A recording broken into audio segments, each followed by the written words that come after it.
भारत का सबसे बड़ा medical entrance exam NEET UG 2026 अब औपचारिक रूप से कैंसिल हो चुका है।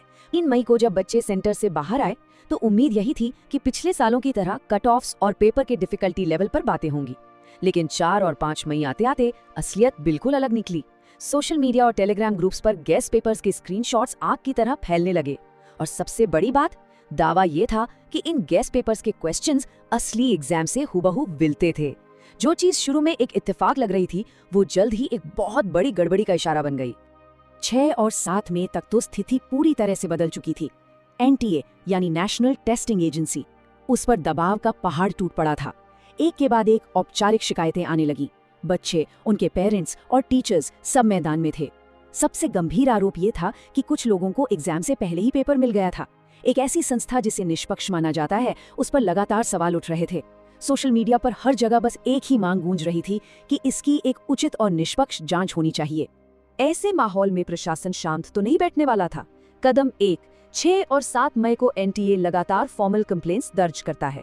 कदम 2, 8 मई को मामला एक नया मोड़ लेता है जब राजस्थान स्पेशल ऑपरेशंस ग्रुप यानी एसओजी इसकी जांच अपने हाथ में ले लेती है। और कदम 3, अधिकारी सीधे देश के बड़े कोचिंग हब्स का रुख करते हैं जहां से इस पेपर लीक के कनेक्शंस जुड़ने की आशंका थी।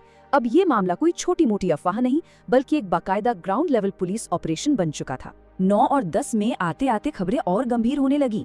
मीडिया रिपोर्ट्स में छापे मारने और लोगों को हिरासत में लेने की बातें सामने आई। सबसे बड़ी खबर ये थी कि जो मटेरियल इलीगल तरीके से बांटा गया था वो सच में असली पेपर जैसा ही था। और देखिए, जब ऐसी रिपोर्ट सामने आती है ना, तो सालों से बनी हुई परीक्षा प्रणाली पर से विश्वास बिल्कुल डगमगा जाता है। एक पूरा सिस्टम जो मेरिट के भरोसे चलता है, वो भरोसा अब तेजी से टूट रहा था।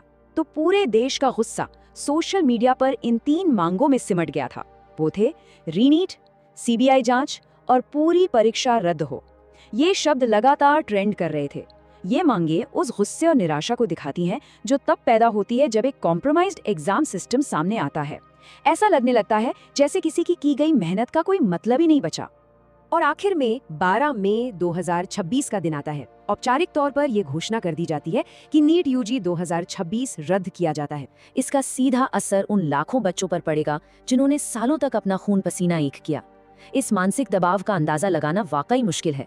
ये सिर्फ एक एग्जाम दोबारा होने की बात नहीं है, ये पूरे देश के समय और ऊर्जा का बहुत बड़ा नुकसान है। इस पूरी चर्चा को समेटते हुए एक बहुत ही जरूरी और गंभीर सवाल हमारे सामने खड़ा होता है।